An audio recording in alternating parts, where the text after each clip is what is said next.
미국의 뉴욕 재활병원과 우리나라의 실로암 안과병원에 가면 무명 환자가 쓴 다음과 같은 글이 벽에 걸려 있습니다. 큰 일을 이루기 후에 힘을 주십사 하나님께 기도했더니 겸손을 배우라고 연약함을 주셨습니다. 많은 일을 하려고 건강을 구했더니 보다 가치 있는 일을 하라고 병을 주셨습니다. 행복해지고 싶어 부유함을 구했더니 지혜로워지라고 가난을 주셨습니다. 풍요로운 삶을 살 수 있도록 모든 것을 달라고 기도했더니 모든 것 누릴 수 있는 삶 그 자체를 선물로 주셨습니다. 구한 것 하나도 주어지지 않은 줄 알았는데 내 소원 모두 들어주셨습니다.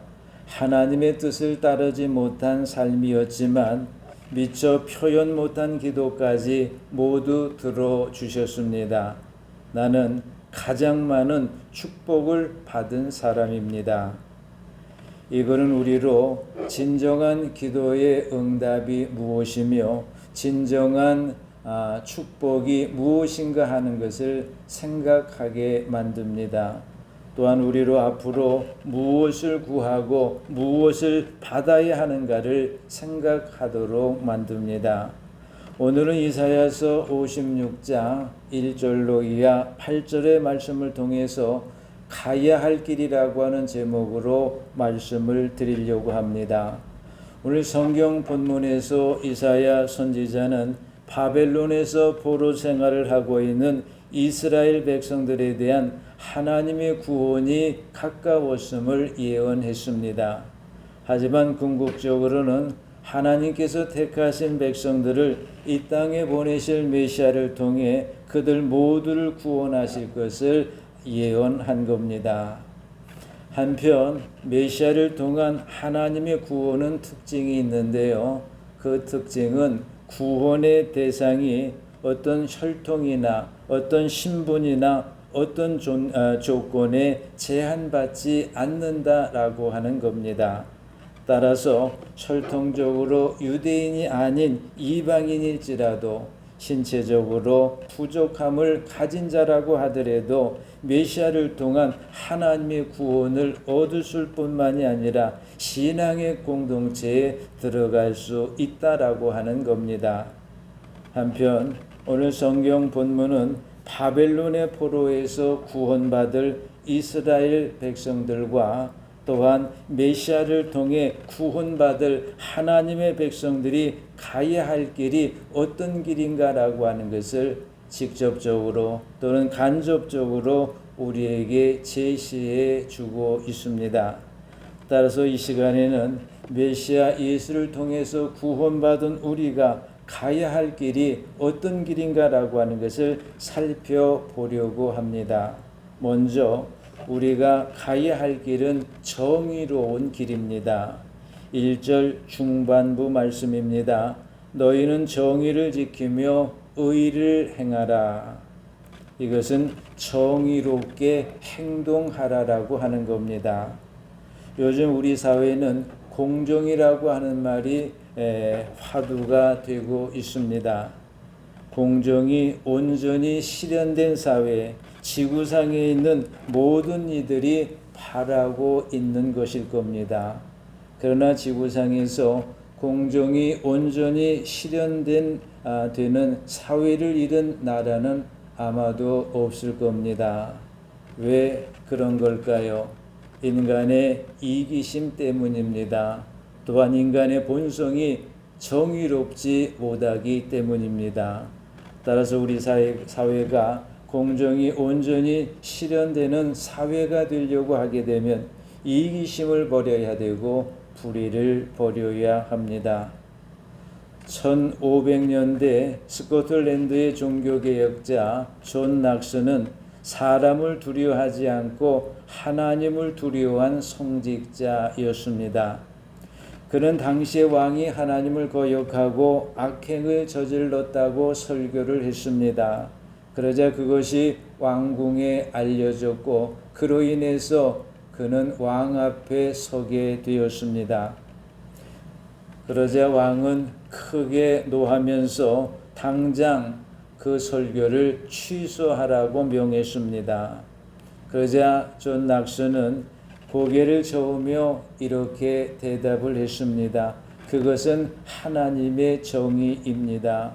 믿음이 그것을 생각했고 입이 말했으며 손이 정의를 썼습니다. 만일 이것으로도 모자란다라고 하게 되면 피로소 그것을 증거하겠습니다. 이처럼 우리가 메시아 예수를 통해 구원받은 자라고 하게 되면 우리도 정의롭게 행동해야 합니다. 그러면 하나님께서 존 낙스의 남은 생애의 과제였던 종교개혁을 아름답게 결실하게 해 주셨듯이 우리 남은 생애의 과제도 아름답게 결실하게 해 주십니다. 여러분 모두가 정의로운 길로 행하심으로 여러분 인생의 남은 과제가 하나님에 의해서 아름답게 결실하게 되기를 주님의 이름으로 축원해 드립니다. 축원합니다. 다음으로 우리가 가야 할 길, 메시아 예수를 통해서 구원받은 우리가 가야 할 길은 주의를 지키는 길입니다. 2절 초반부입니다. 안식일을 지켜 더럽히지 아니하며라고 말씀하고 있으며 4절 초반부에서는 나의 안식일을 지키며라고 말씀하고 있고 6절 중반부에서는 안식일을 지켜 더럽히지 아니하며라고 말씀하고 있습니다. 오늘날 우리는 구약의 성도들이 안식일을 지켰던 것과는 달리 안식 후 첫날인 주일날 메시아 예수께서 부활하신 것을 기념하여 주일을 지킵니다. 따라서 메시아 예수를 통해 하나님의 구원을 받은 자된 우리는 주일을 지킴으로 주일을 더럽히지 말아야 합니다. 왜냐하면 말 그대로 주일은 우리의 날이 아니라 주님의 날이 되기 때문입니다. 한편 오늘 성경은 주일을 지켜 더럽히지 않는 사람은 복이 있다라고 말씀하고 있는데요. 그 이유는 잠시 후에 살펴보도록 하겠습니다. 세계를 정복했던 나폴레옹에게 한 역사가가 가장 행복했던 때가 언제냐고 물으면서 전투에서 크게 승리할 때였냐라고 물었습니다. 그러자 잠시 후 나폴레옹은 이렇게 대답을 했습니다. 군대를 이끌고 알프스 산을 넘을 때 심신이 지치고 피곤하여 하루를 쉬기로 했습니다. 그때 어디선가 예배당 종소리가 울려왔고 발걸음을 그리로 옮겼습니다. 예배당 안에서 예배를 드리는데 눈물이 하염없이 흐르고 마음에 평안이 찾아왔습니다. 그때를 내 생애 중에 가장 행복한 때로 회상합니다. 그렇습니다. 하나님 앞에서 예배를 드릴 때가 가장 평안하고 행복한 때입니다. 특히 주일날을 맞이하여 예배를 드릴 때는 더욱더 평안하고 행복한 때입니다. 여러분 모두가 주일마다 예배를 통해 평안을 맛보시며 행복을 체험하게 되시기를 주님의 이름으로 부탁을 드립니다. 한편 우리가 주일을 지켜 더럽히지 않으면 하나님께서는 이사야서 58장 13절로 이하 14절을 통해서 우리에게 축복을 약속해 주셨는데요. 그 내용을 보면 이렇습니다. 만일 안식일에 네 발을 금하여 내 성일에 오락을 행하지 아니하고 안식일을 일컬어 즐거운 날이라 여호와의 성일을 존귀한 날이라 하여 이를 존귀하게 여기고 내 길로 행하지 아니하며 내 오락을 구하지 아니하며 사사로운 말을 하지 아니하면 네가 여호와 안에서 즐거움을 얻을 것이라. 내가 너를 땅의 높은 곳에 올리고 네 조상 야곱의 기업으로 기르리라. 여호와의 입의 말씀이니라. 이 말씀을 통해 우리는 하나님께서 약속하신 첫 번째 축복은 즐거움을 얻는 축복이라고 하는 것을 알 수가 있습니다. 따라서 이 축복은 예배를 통한 하나님과의 교제로 말미암아 얻어지는 그러한 참된 즐거움을 의미합니다. 또 다른 말로 하면 영적 즐거움이 되겠죠. 여러분 모두가 주의를 지켜 더럽히지 아니하심으로 예배를 통한 하나님과의 교제로 말미암아 참된 즐거움을 얻어 누리게 되시기를 주님의 이름으로 부탁을 드립니다. 또한 두 번째로 하나님의 약속하신 축복은 본문에 보면 내가 너를 땅의 높은 곳에 올리고 네 조상 야곱의 기업으로 기르리라고 약속하셨는데요. 이 축복은 당시로는 이스라엘 백성들에게 가나안 땅을 주신다라고 하는 것을 의미하지만 그러나 궁극적으로는 하나님께서 번영을 주신다라고 하는 것을 의미합니다. 여러분 모두가 주의를 지켜 더럽히지 않으심으로 하나님께서 주시는 번영을 누리게 되시기를 주님의 이름으로 부탁을 드립니다. 그런데요, 우리가 주의를 지키는 것이 항상 눈에 보이는 이익을 가져다 주는 것은 아닙니다. 오히려 당장에는 손해를 끼치는 경우도 있을 수 있습니다. 그러나 우리가 이 점을 걱정할 필요는 전혀 없습니다. 왜냐하면 주의를 지킴으로 당장에 입은 손해를 하나님께서 자신의 놀라우신 능력과 방법을 통해서 풍성하게 보상해 주시기 때문입니다. 우린 실제로 이 하나님의 보상을 체험한 많은 분들의 간증을 오늘까지 들어왔습니다.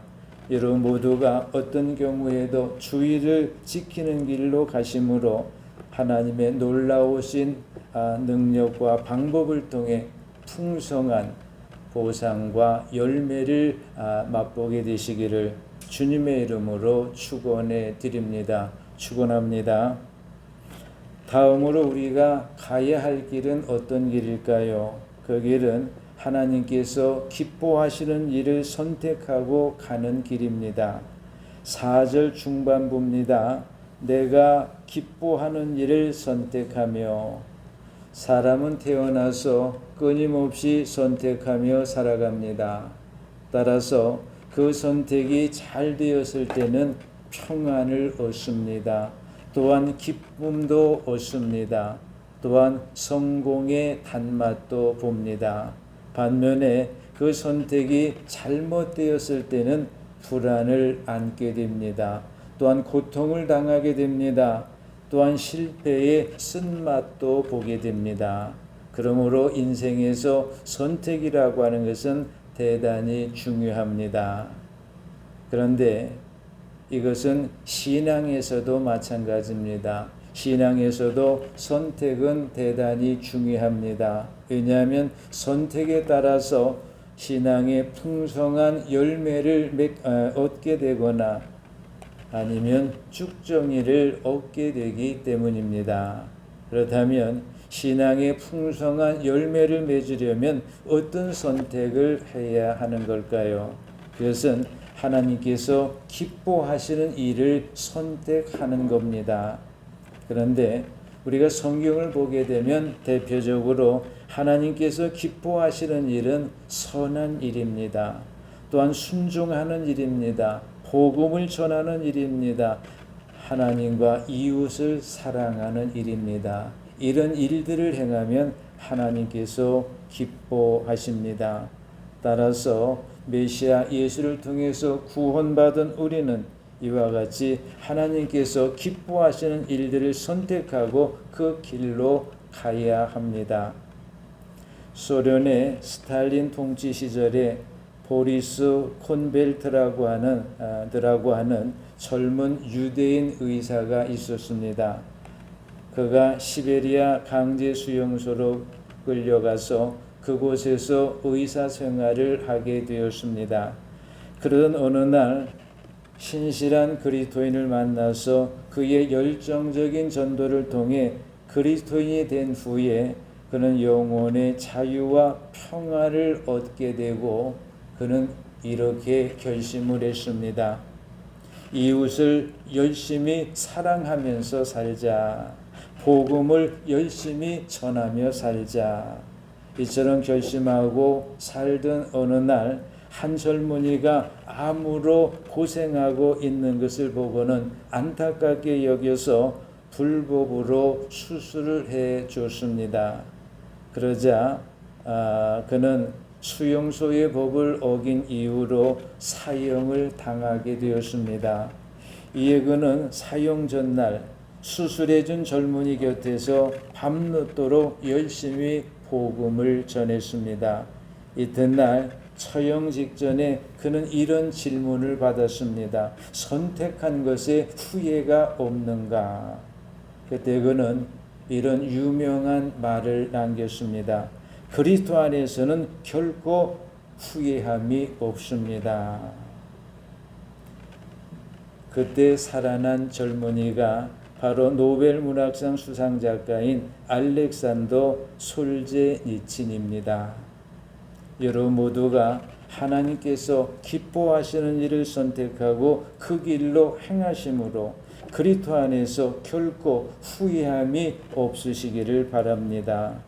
후회함이 없는 인생이야말로 보람있게 산 인생이요 성공적으로 산 인생인 줄로 믿습니다. 여러분 모두가 이 인생이 되시기를 주님의 이름으로 부탁을 드립니다. 다음으로 우리가 가야 할 길은 어떤 길일까요? 그 길은 하나님과 연합하여 그를 섬기는 길입니다. 6절 초반부 이하의 말씀이죠. 여호와와 연합하여 그를 섬기며. 여기서 하나님과 연합한다라고 하는 것은 하나님과 하나가 된다라고 하는 겁니다. 그렇다면 우리가 어떻게 하면 하나님과 하나가 될 수 있는 것일까요? 우리가 믿음 안에서 하나님의 뜻을 받아들이면 됩니다. 그러면 하나님의 뜻은 우리의 뜻이 되고 하나님의 뜻이 우리의 뜻이 되게 되면 우린 자연스럽게 하나님과 하나가 되는 겁니다. 그리고 우리가 하나님과 하나가 되면 우리 스스로가 하나님을 섬기게 됩니다. 그러므로 여호와와 연합하여 그를 섬기며라고 하는 말씀에서 키는 하나님과 연합하라고 하는 겁니다. 그리고 우리가 하나님과 연합하면 하나님께서는 우리의 동업자가 되십니다. 우리의 협력자가 되십니다. 우리의 조력자도 되십니다. 그러면 우리는 푸른 초장에 놓여져 있는 양처럼 부족함이 없게 됩니다. 또한 물가에 심겨진 나무처럼 풍성한 삶의 결실을 맺게 될 겁니다. 그런데 우리가 하나님을 섬김에 있어서 중요한 점이 하나 있습니다. 그것은 하나님과 재물을 겸하여 섬길 수 없다라고 하는 겁니다. 이런 사실을 주님께서는 마태복음 6장 24절을 통해서 이렇게 말씀하셨습니다. 한 사람이 두 주인을 섬기지 못할 것이니 혹 이를 미워하며 저를 사랑하거나 혹 이를 중히 여기고 저를 경히 여김이라. 너희가 하나님과 재물을 겸하여 섬기지 못하느니라. 한편 주님께서 이런 말씀을 하신 것은 입으로는 하나님을 섬긴다라고 하면서 속으로는 재물을 겸하여 섬기는 자들을 꿰뚫어 보셨기 때문일 겁니다. 그런데 오늘날도 많은 사람들이 두 손 모아 입으로 하나님을 찾고 있는데 속으로는 돈님을 찾고 있습니다. 그러다 보니 세상에서의 모든 척도가 돈입니다.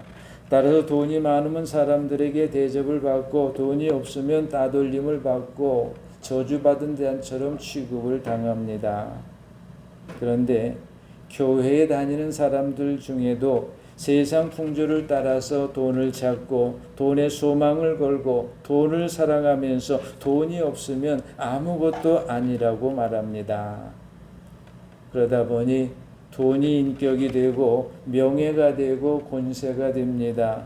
또한 돈만 있으면 박사도 되고 국회의원도 되고 그 이상도 됩니다. 그러다 보니 돈 앞에 무릎을 꿇습니다. 바로 이러한 세태를 풍자한 돈 기도문이라고 하는 제목의 글이 한동안 돌았던 적이 있습니다. 소개해드림은 이런 거였죠. 지갑과 통장에 계신 나의 돈님이요, 이름이 거룩히 여김을 받으시오며 돈이 판치는 세상이 임하셨사오니 소득이 부동산 투자에서 이루어진 것 같이 증권에서도 이루어지리이다. 오늘날 나에게 쓰고 남은 돈을 주옵시고 우리가 우리에게 빚진 자를 고소한 같이 나의 진빚은 잊게 하옵시고 우리를 불황에 들게 마옵시고 다만 부도와 파산에서 구하옵소서. 대개 자본주의 나라와 권세와 영광이 돈님께만 영원히 있사옵나이다. 여러분, 우리가 가야 할 길은 하나님과 재물을 겸하여 섬기는 길이 아니라 하나님과 연합하여 오직 그분만을 섬기는 길입니다. 그리고 우리가 그 길로 가게 되면 앞서 말씀드렸듯이 하나님께서는 우리의 동업자가 되시고 협력자가 되시고 조력자가 되십니다.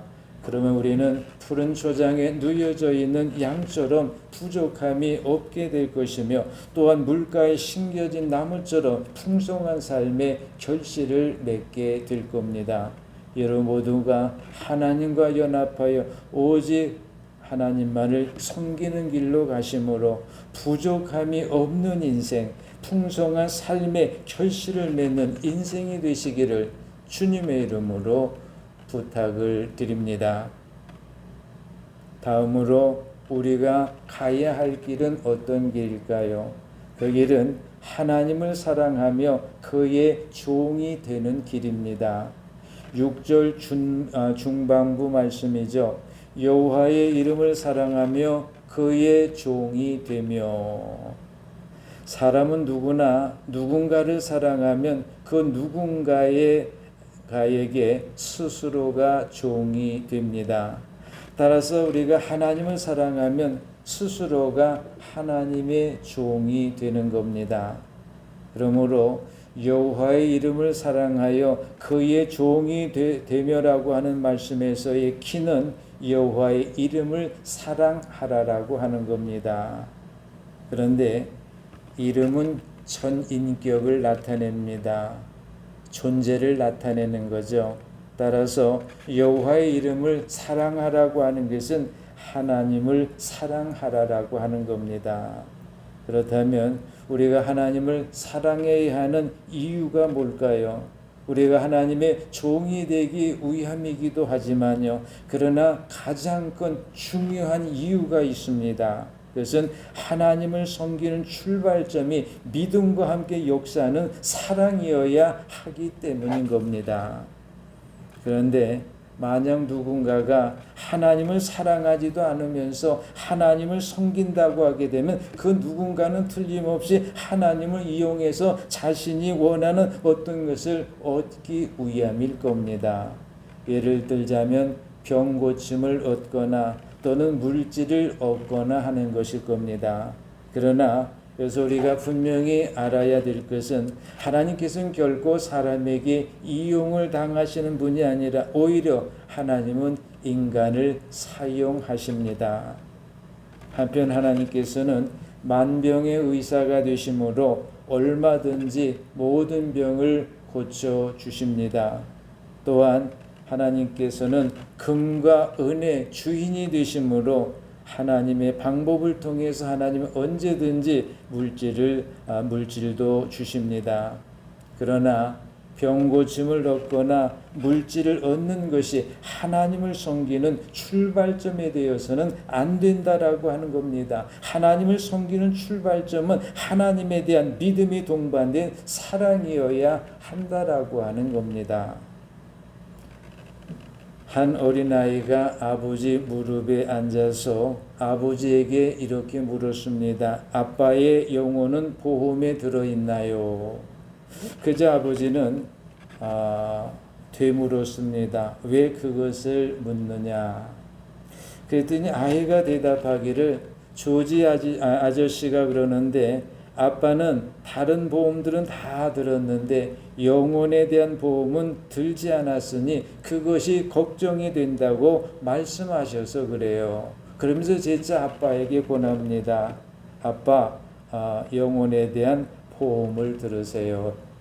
그러자 아버지는 아들의 그 권한대로 자신의 영혼을 위해서 하나님의 보증을 찾게 되었다라고 합니다. 영혼은 누구에게나 대단히 중요합니다. 1977년 미국 청소년의 우상으로 군림했던 앤디 깁이라고 하는 가수가 있었는데요.